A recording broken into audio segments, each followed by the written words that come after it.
Last Sunday, we closed out our latest sermon series with a message about mercy. I love the idea of mercy. Just the sound of the word opens my heart to that intention. It's the opposite of judgment, you know.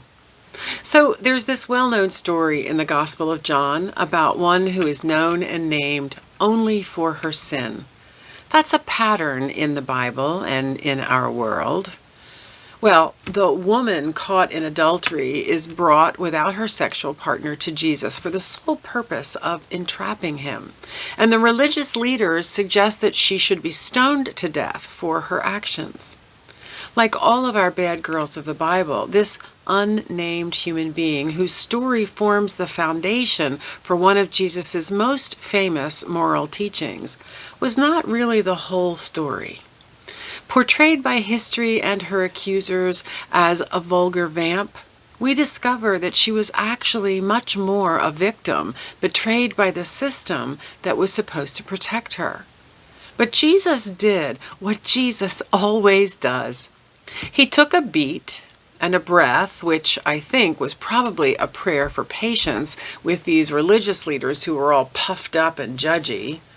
And then he turned the whole thing on its head and challenged everyone, including us, with these words: "Let the one who is without sin throw the first stone." In other words, check yourselves, dudes. Check your privilege, check your own shortcomings, and check your own spiritual condition. Check your heart and your soul and your choices and your broken relationships before you start casting judgment on others.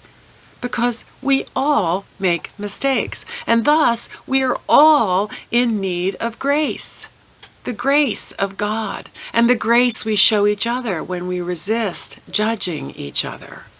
We're all in need of grace. Adulterers, religious leaders, civic leaders, believers, questioners, non-believers, all genders, all circumstances, all conditions, all human beings, all in need of grace. And here's the really good news. That grace, that mercy is ours for the asking, because God's grace is freely given as an act of extravagant love by the Creator of all that is. What a blessing it is to know that we are forgiven. So stop throwing stones and go forgive someone today, because you never know whose life you may save by resisting the temptation to judge. It might even be yours.